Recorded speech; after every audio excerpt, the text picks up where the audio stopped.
Welcome back, Miss Author Heather Maio. Yay! It feels good to hear that. For everybody who's been living under a rock this week, Heather released her first book, Not Another Diet Book. Where can people grab that before we even get started into that? So it is on Amazon. That's probably where I would send people. You can also find it on barnesandnoble.com and hayhouse.com, but I would say just go right to Amazon. You'll have it in 2 days. Quick, easy. This book is fantastic. I have to tell you that I've had a very short attention span when it's come to reading lately. And this is like the only thing that's really like grasped my attention. You are a fantastic, fantastic writer. And of course, I always love our conversations, and it feels just like we're having a conversation reading this. So huge props to you, first of all. Thank you. And that means the world to me because your book is amazing. And so I know it's coming from a really, I know what goes into it. And so I appreciate it greatly. And that out of all the feedback I've gotten from it, that's probably my favorite compliment hearing from people is like they hear my voice in it, which is exactly what I wanted to accomplish it. I wanted it to sound like a conversation. Yeah. So tell people like a little bit about what they can expect from Not Another Diet Book. Yeah, I think the title sums it up well. It's not another diet book. There's a heavy emphasis on nutrition, on how we treat our bodies. I mean, that is something you and I talk about all the time here. It is no secret how important that is to me, but it's not another diet book in the sense where I don't tell people what to eat and not to eat, how many calories or how many macros. Like in fact, it pushes people away from it. It's the book that I wish I had 20 years ago, to tell you the truth. It is empowering in the sense where it will give you guidelines. These are things that could help you figure out how to nourish your body in the highest way possible. These are things that you can concentrate on, but ultimately it empowers the reader to listen to their own body's specific needs and get to know what their body wants.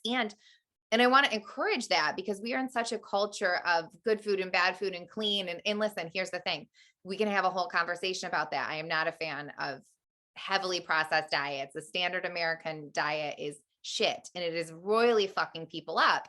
However, does that mean some foods are bad and we should hold them off limits? No, not at all. It means we should always allow ourselves full joy. And so I want to give the reader the ability to empower themselves to not only feel their best, but live their best, because nobody is living their best if they're eating chicken breast and broccoli for every single meal. And believe me, I know I did that for years. It fucking sucked. Speaking of doing that for years, one of the things that I found just very raw and honest and relatable, and I know we both said we're going to be more vulnerable this year. This book is vulnerable. Like this book is raw. Like, what was it like writing just some really deep truths in there? It was selfishly, it was very cathartic. It was really, really cathartic. There's a couple exercises I have in there. One of them is a forgiveness letter to yourself. And that is something I've done it numerous times in my journey, for lack of a better, word, but it is something I come back to. But sharing, one of my forgiveness letters felt very vulnerable, but I feel like it's necessary because I know you understand this because I believe you to be the exact same way with your coaching practice. I never want somebody to think this is me telling them what to do. Trust me, I'm the expert. I am saying, this is my lived experience. I don't want to see you suffer the same way I did. So like, hold my hand and let's walk together. And so it was very important to me to share the good, the bad, and the ugly. I mean, it's kind of scary because now I'm hearing, all these people reading it and I'm like, oh shit, they're going to know. But on the other hand, like, we're only as sick as our secrets, right? And so it feels very like cathartic and just releasing, like I have shed that part of myself because I've taken full ownership of it. And and now it's out there for everybody to see, but hopefully for everybody to learn from as well. I think that I love that you just said that. And that's something I know Brene Brown preaches a lot, is like our biggest secrets create our biggest shames. And when you're able to bring them to light. And I think the beautiful thing that it does is when you do bring it to light, it allows other people to say, oh God, it's not just me. Yeah. And it's so interesting because one part of the book I highlighted. I'm a highlighter. Yay. It says we've normalized problematic restrictive behaviors, and I think that when it comes to like health and wellness and dieting and food and gym, there is so much of our culture that's normalized around really, really unhealthy practices when it comes to eating, when it comes to restricting. If you choose to eat healthy, sometimes there's people are like, oh, she's not eating that today. Like there's just one way or the other, you're constantly being critiqued around food choices. Yeah. Yeah. And that was, again, kind of why this book was writing. This book happened very quickly for me. I wrote this book in like 4 months, which I'm coming to learn now is looking back, like that's pretty quick for a book to come together. Editing it. Yeah. But editing it because it was that line I was walking, right? Because it is such a fine line. And that line is different for every single person and every single body. And it's going to change daily, right? Like what is healthy for me one day may not be healthy for me the next day. And the same is true for every single person. I will fully admit that some of the things, some of the standards I set for myself to keep myself feeling my best, to keep my vessel as clean and as open as possible, somebody else may look at and go, oh, that's way too rigid. That's way too strict. But on the other side, some of the things I do on a daily basis, like eating dessert every single night, having chocolate every single day, somebody else could look at that and go, oh my God, she eats Cheez-Its every day. She doesn't give a shit about her health. Like both things can be true. It's ultimately going to come back to the energy behind why we are doing it, right? Like, why am I eating vegetables every single morning? Is it because I'm beating the shit out of myself, telling myself I need to lose weight, I need to restrict my calories, so I need to get my fiber up, and I need to eat very, nutrient dense but calorically low foods? Well, that's shit. Or do I eat veggies every morning because I have the utmost respect for my physical being, because I want to feel amazing, because feeling mentally clear is really, really important to me. And I want to show up the best way possible for myself and my loved ones. That's totally different, right? That is the same behavior, but a completely different why.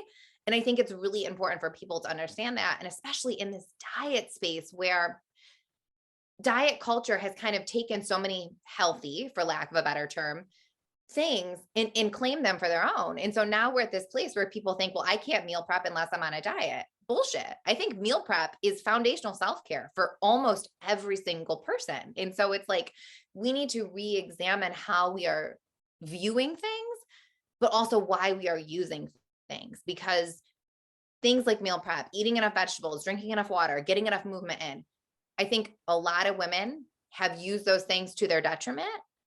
But those things also belong in their comeback, right? In their build back. They belong in their foundational self-care, because I hate to say this because I know it can be misconstrued. It's a harsh statement, but I believe it fully. Nobody is living their best when they aren't treating themselves their best. It's just, we're hard pressed to find somebody who is thriving when they are treating their physical being like shit. And so to me, it's like figuring that out is our responsibility to ourselves.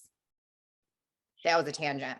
That was so much important stuff in that little nugget, because it is such a fine line. Like dieting is such a fine line. And I know like personally and firsthand that I've done certain diets or elimination diets for different reasons that ended up putting me into, I wouldn't say any like disordered eating necessarily, but it put me into a state where I was like, oh, I can't eat that. And it became less about the mental fog I was initially trying to clear up, that technically actually belonged to a blood sugar issue, but like, that's a whole nother ball of wax. And it became about like restriction. And it's so wild how we can tiptoe down a path we don't even mean to fucking tiptoe down, with the original intention being good. And so I love what you were talking about, is like, what is your why here? What is your intention? And you have to be really fucking honest with yourself, because it's really easy not to. It's really easy to say, oh, I'm just being healthy, or I'm just taking good care of my body.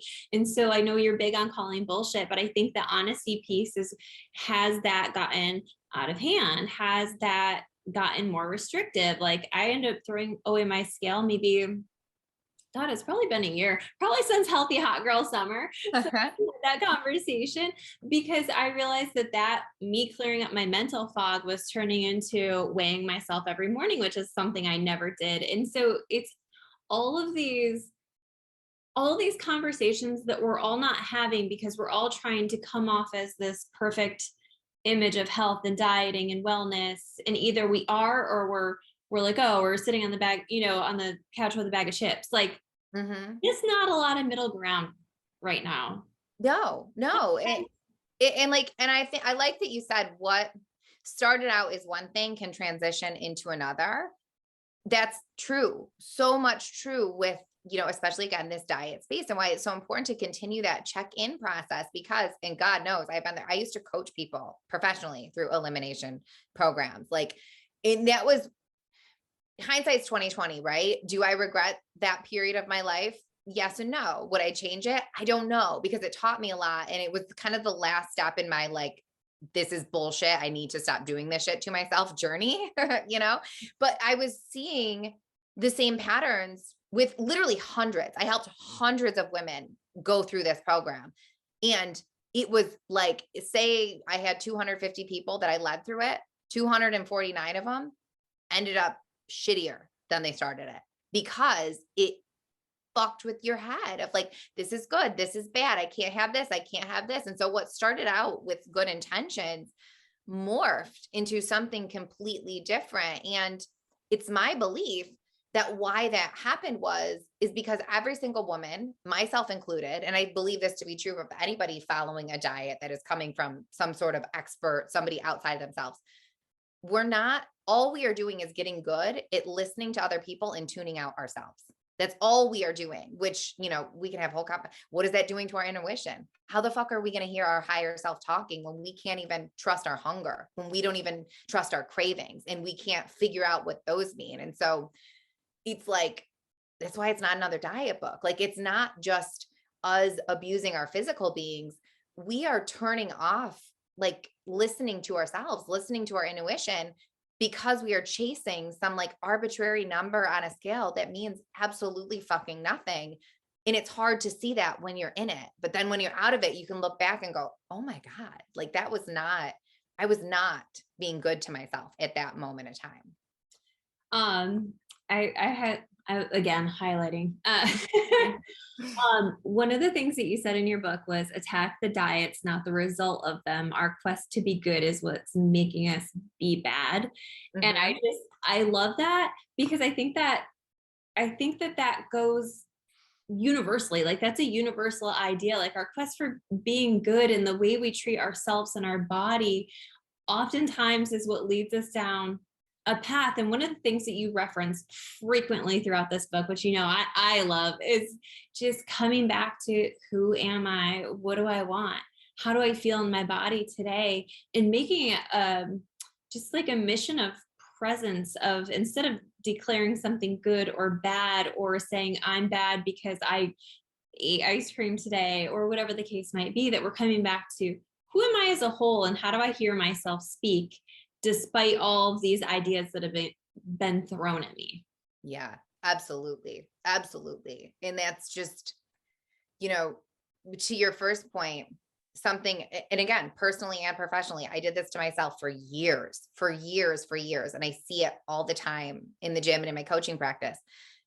Every Monday, I'm a fuck up, I'm a loser, I overate, I ruined my diet, I killed my progress, I all these things. And so we start fixing, we start cleansing, we start undoing, we start restricting to, fix everything that we believe that we have done wrong, not realizing that the fixing is the problem. It's that constant, that's what's keeping us chasing our tail. And it's we go to this, well, this will be the last time I do this diet. I'm going to do this cleanse one more time. I'm going to do this. And it just keeps us constantly stuck in that motion. In stepping out of that space is fucking terrifying, right? Especially for people like me who have calorie counted, macro counted, weighed themselves. Getting rid of those things feels like somebody said, here's your bike. You have no idea how to ride it. I'm taking the training wheels off. Just fucking go. You're going to fall. Right? We're going to fall. That's part of the process, but that's how we learn. And then when you start to realize oh, okay, this is it is work to trust, learning to trust myself. It is work to learning to listen to myself. It is work trying to figure out what is nourishing me and what is just happening because it's bullshit. And I told myself I needed to eat X amount of protein or, whatever that may be. That is just as much work as staying on the diet or on the cleanse. But when we put our efforts there, that's where we're going to actually get meaningful results that we can keep. And that's when you realize, like, just like forest through the trees type thing, you wake up one day and you realize, oh my God, I haven't, like, binge eating is something I struggled with for years. I was bulimic for years. And it just dawned on me one day, oh my God, this is, again, talk about vulnerable, but like, realize I haven't thrown up my meal. I haven't thrown up my food in years. Like that, I get chills saying it because like that was something that I did on a weekly basis for years of my life. And I didn't realize all the healing I was doing by just putting my faith in my body until I had kind of already went through it. Like, and I say that because it's available to people. And I pray that people listening don't have those same issues that I did. But I feel like binge eating on a whole is something that probably 95% of the women I've worked with struggle with. You don't stop binge eating by going on diets. You stop binge eating by listening to your body, honoring its needs, honoring its wants, and then staying present with that food. Like that's what solves it. And again, that's what I hope my book empowers people to do. I think disordered eating is so much more common than people give it credit for. And I think specifically amongst our age range, Yes. like 30s, 40s, and one of the things that you talked about was like growing up in that low fat like diet mentality. And it's really interesting because I think back, my sister had an eating disorder and was hospitalized for that. And so I always wondered like how I never got into disordered eating or having any like thoughts around food until I was, after kids and that kind of, but I had my mother over recently, and the way she speaks about her body and about food and even just the foods that she gravitates towards or brings to my house, I'm like, I always wondered how that ended up that way. And I think that, again, our childhoods were so normalized in such restrictive, crazy dieting, such talk about, we don't use the word fat in my house. I have two little girls. We don't use that word. We use the word healthy of like, okay, so we need to, eat some healthy meals today, or gosh, I'm really needing some vegetables. I haven't put any vegetables in my body, but that's like a swear word in our house. I say fuck all the time. We don't say fat. And yeah. Hearing the way she was talking about her stomach or her thighs and how frequently, and I was like, no wonder. Right. And it was, I think it is like a generational thing that hopefully we're shifting in some ways. And I know people like you are shifting that. And that's one of the things I love about your platform is that you are helping young girls shape their intention around their body, around their health. And I know for me, even like you've helped me reshape, I threw out my scale because of our podcast conversation. I threw out my scale because it was impacting me when I was stepping on it in the morning. It would make me feel bad if I was on my period and weighed 2-3 pounds more than yesterday, because that was sending a message to me that, oh, you did something wrong. And so it's that good, bad again. But I love the platform you're creating. And I hope that has a generational impact for the next generation coming in, that we're not just feeding them diet information or you're fat. And I do think even just the change in like more body acceptance across branding and that kind of stuff helps as well.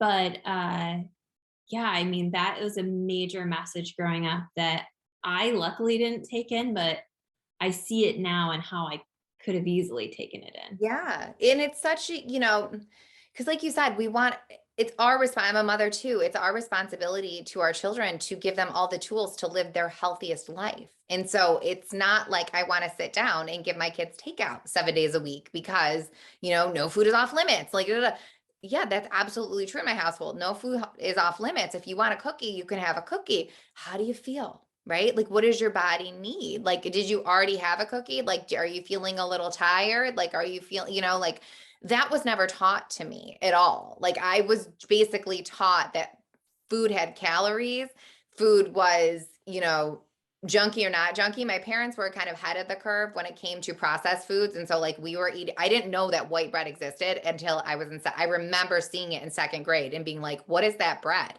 Why isn't it brown? And like my teacher was like, what are you talking? That is like a core memory that I had because my parents were very much in that lifestyle, which is cool. And in some ways, I'm thankful for that. But it also, I have specific memories of like, I had snack bowl cookies. My brothers could have Oreos. Well, because I was a chubbier kid and my brothers didn't struggle with their weight. I remember getting, being pregnant when I was 18. So still like, well, moved back at home and eating 2 bagels for breakfast. And my mom going, are you really want 2 bagels? Like commenting on that. And so like, you don't realize how those comments can really affect our psyche, but then you're right. It makes no, of course, that's why we view food differently. Of course, when we are given opportunities to have foods that are off limits, we're going to overeat them. And so it's creating that environment, yes, absolutely for our children, but also reparenting ourselves in that way and being able to remind ourselves like, oh no, like I do have a little cellulite on my ass or whatever. Does that mean I'm not worthy? And no, absolutely not. Like those conversations I feel like are happening more and more. I agree with this next generation, which is, it's really fucking cool to see. Yeah. I think you've done a really good job at shining a light on it in a way that's not like, oh, this is all wrong. It's not. Mhm. It's an opinion, it's a choice. Right. There's some new choices. And that's like one of my favorite things about you and the work that you do is you give people different options to find what works for them. I know you talk in the book a lot about intuitive eating and just Mhm. really listening. Like, what are some steps people can take? Obviously, get your book so they know all the deets, but like, what are some steps that you would recommend for people to start listening to their body when it comes to like nurturing and feeding themselves? Yeah. So first and foremost, again, I just want to reiterate, like the one thing I think the intuitive eating community does a disservice to is it can be presented as just like, well, just listen to your body and honor your body. Well, that's fucking great, but like, how the fuck do you do that, right? Like, how do you do that? It's really hard to do. And so the first and foremost is show yourself grace, understanding that you are stepping into new territory. You are digging through years of diet bullshit, and where you're coming from at your, specific point in your journey is going to be different than every single person. And so somebody coming from a restricted diet based background is going to have one experience. Somebody who is eating, and again, I'm not saying this to be harsh, I'm just being honest. Somebody who's eating the standard American diet, doing a lot of takeout, doing a lot of drinking, doing a lot of processed food, theirs is going to look a little different, right? Like some is going to need to lessen it up and some other people are going to need to kind of reel it in, which can sound kind of diet based, but it all comes back to, are you honoring yourself? Are you nourishing yourself? And so show yourself grace, step one. Step two, call your bullshit. What do you need? What do you truly need? And ask yourself that question and sit with it. Don't expect the answer to just, instantly pop into your mind. It might, not to say it won't, but sometimes you really need to ask yourself that. Well, what do I really need? What do I want to feel like? What is my body missing out on right now? What, like you said, I haven't had vegetables in a while. Like you'll start hearing those kind of answers drop into your awareness. Okay. Well, I haven't been eating much fruit. I haven't had much animal protein. Allow yourself to hear those things. Or on the other side of the equation, I haven't had that brownie sundae I love so much in 2 years because I've been telling myself no. And so sit with those answers and allow them to just come. And then get really, really comfortable asking yourself, like all the time. And I mean it. And this is annoying to people, but like before every single meal, before every single snack, create some space. I talk about this a lot in the book to check in with your body. Just simply pause and ask that question again. What do I need right now? What do I need to feel full, to feel satiated, to feel my best? And then what do I want, right? Because my body might need some protein and some veggies, but I might want some cheese with that. So I'm not starving in an hour. And so it's learning to kind of honor both sides of that. And then really, really important. And again, it's what I've seen people miss professionally. This is like a step that people just forget to take. And it's so important. Check in with yourself after your meals. Check in with yourself like an hour after. How do I feel? Do I feel hungry? Do I feel too full? Do I feel like I ate enough? Do I feel like I restricted? Do I feel like I nourished? Just kind of see how you feel, because when you get in that habit, you can kind of find patterns of like, oh, okay, well, when I ate in this way, that felt really good. Or when I went to Chili's and had the twofers and that didn't feel that good. And so, Yeah. and again, it's the energy behind it, where past Heather might have looked at herself saying, well, I didn't feel good at Chili's and viewed that as her messing up. Now, current Heather can go, yeah, I just made some choices that didn't serve me, but now I have that awareness. So next time I'm in a similar situation, I can do better. And then you just move on, right? There's nothing to fix. There's nothing to undo. You just move on with better equipped information on how to nourish yourself. I think that that radical forgiveness step is such a important piece, not just for food and dieting, but just in general. Is how do we not get hung up on our perceived fuck ups, right? How do we not get hung up on eating the thing that made us feel like shit, giving us it? And I love to look at it as like an observation piece of, let's just observe, let's take notes. Okay, next time, don't like that. Next time, not a good vibe. But I think that that's such an important piece in regards to like just general life, and Yeah. getting into a space where you're really allowing yourself to move forward. I always say guilt and shame are unnecessary emotions. I think that guilt is created, not natural. And so that when we give ourselves permission, it's just kind of that internal battle between who we think we need to be and who we're actually being. And so when we have that radical acceptance and that radical forgiveness of, I truly accept myself as I am. And I think that's one of the things that this book does brilliantly, is just give people a chance to accept and honor wherever the fuck they're at, where whatever they've been doing, and say, okay, how am I going to forgive myself enough to move forward, and just give myself permission to move forward. Yeah. It's that failure to feedback, right? Like diets taught us that we failed. We fucked up. We ruined it. We messed up. We ate the brownie. We did whatever. I want to reframe that into feedback. You can't fail, right? You're just learning and you're gaining new experience to do it over again. And I cannot stress this enough. When we can step in those situations where past versions of us would have said, oh, I ruined it. Like, well, fuck it. Might as well eat the rest of the kitchen, or fuck it. Got to start again tomorrow and do 7 hours of cardio. Like when we can find ourselves in those situations and stop again, create some space, take a beat, take a breath, and look at the situation. Like you said, unbiased observer. What happened? What happened? What did I need? Really cool things happen. One, we can find what the trigger was, right? Which almost all the time, it's you just didn't eat enough, especially when it comes to diet. Like you didn't eat enough. Like you'll be like, oh, well, no wonder I overate my dinner. Breakfast was a piece of fruit and lunch was a protein bar because I was busy at work. No wonder I overate a dinner. Like I'm not going to do that again. I'm going to make sure I have time to actually eat these meals. There's no shame. There's no guilt, which we would have felt both of those emotions if we did not look back. Or you can go, oh, well, I had a really hard day at work. Like food for better or worse. It's a coping mechanism and it's a safe one, right? It's always available. We can always have it, but it can't be our only one, right? We're better than that. We have more tools available to us in our toolkit. And so if every time I have a bad day, I run to a Snickers bar, or what a lot of people do, run to a White Claw, am I serving myself? Fuck no. That's not in alignment with who I want to be. So it's there, it's available. But what would better serve me is saying, okay, well, what happened? Why am I feeling these emotions? What is making me upset? Now I know. So next time I find myself pissed off, mad at my husband, stressed out at work, whatever, I'm not going to go home and just go into this unconscious pattern that does not serve me. I can create some space, acknowledge what I'm feeling, and from there make an informed decision. Do I still want to sit down and have a Sunday because food makes me feel happy? Okay, well, I'm going to choose it. That stops the guilt right there. Do I want to have a drink? Okay, I'm going to choose it. That stops the guilt. And so it stops those cycles from happening. And like, so those failures in quotations, because I know people aren't watching us right now, but those failures really become like trampolines that propel us into the next version of ourselves when used properly, because they are when we have opportunities to show our subconscious self that we mean business this time. We are not going back to our old bullshit. We are changing our patterns. We are doing better. We are checking in with our highest self.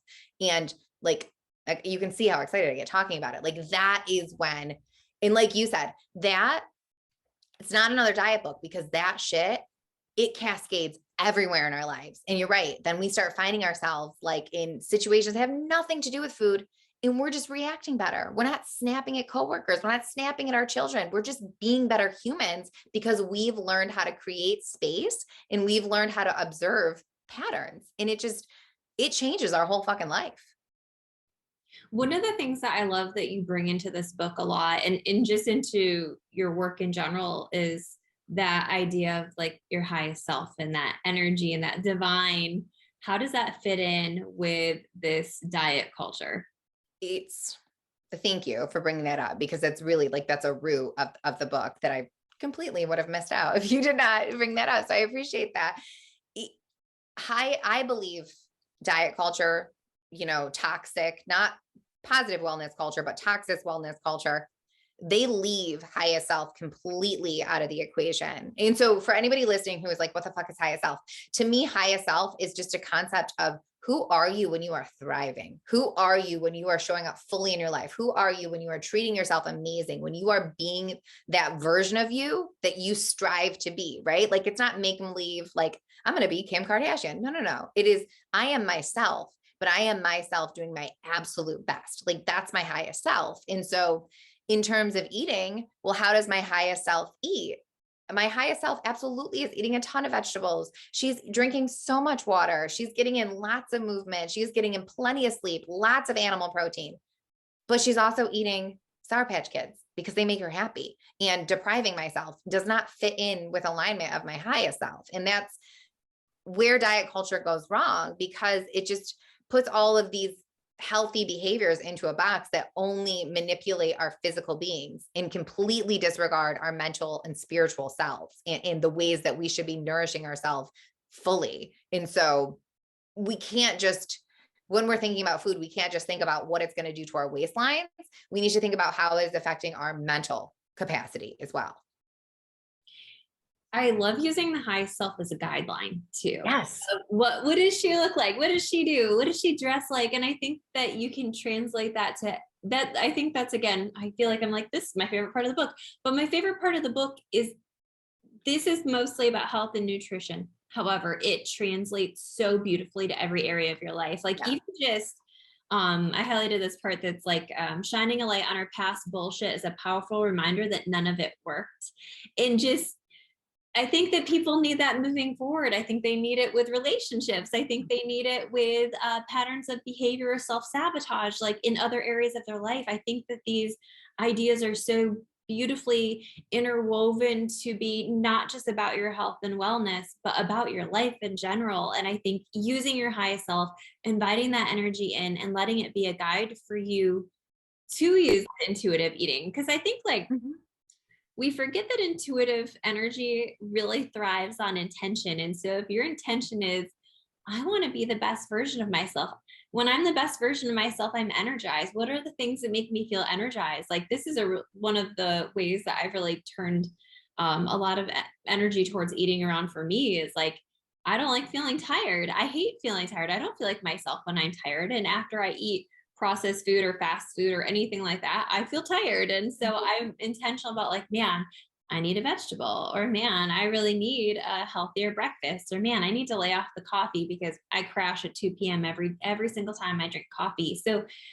I love that idea of having that overarching piece to not just your diet, your food, your health, but to your whole life. I mean, this book, again, even if you're not interested in health and wellness, it will guide you in every area. I think you've done just such a holistic, beautiful job at incorporating a little bit of everything. Thank you. I appreciate that. It's not in my nature to niche down. We've had that conversation 1,000 times. I can't do it. But again, this book is what I wish I was taught. And that is that it's not how you look, it's how you feel. And don't get me wrong. I feel if somebody wants to change their physical appearance, go for it. Right. Like, I've got $6,000 of fake boobs sitting on my chest. Like there, I'm not going to be hypocritical and say like, you can't do that. Everything is available to you. If you want to work out because you want a tighter ass, then by all means, go for it. Like I'll be right there with you. That is absolutely fine. But that can't be our only guiding light. Like that is just like one small piece of the puzzle. And at the end of the day, it all comes down to like, I want to, like Matthew McConaughey is like, I want to make myself proud. Like I want my hero to be me 5 years from now. Like I love that. And if I would have heard that like 10 years ago, I would have been like, oh, that's cocky. I would have thought down on that. I would have rejected that energy. Now I'm like, oh yeah, like that is such a place I want to be in. I'm constantly thinking about who am I going to be a year from now? What can I do to make that version of me like the best version that's ever been? Because what I do today matters. And so, yeah, well, I would love to have a tighter ass, but am I going to do things that fuck up every other area of my life to get it? No, no, no, no, no, I can't. And so I feel like using highest self as a concept, we get to have our cake and eat it too. We can chase all those goals that might seem silly and frivolous, but we can do so in a way that honors our full mental, physical, and spiritual being right along with it. Is there anything else people need to know about this book, how they can get it, how they can get in touch with you? What else would you say? Yeah, just buy the book. It's cheap. It's accessible. It's like $14. You'll have it in 2 days on Amazon. Again, not another diet book. And let me know. I'm loving the conversations having about people's takeaways in it. And so you can find me on Instagram or TikTok at Heather.Maio, Maio. Let's chat about it. Tell me what you think. Love it. Thanks again, Heather, for always stopping by. Make sure to grab her book and to check her workout. You're going to want to grab this one. Like I said, this is a universal book for just living your best life. And I think everybody needs a copy. So buy one for a friend. Make sure you leave her a review on Amazon. If you purchase the book, it will help her out tremendously. And that's how you can support any authors or entrepreneurs in your life. Leave a positive review. It'll make their whole day. Yes, absolutely.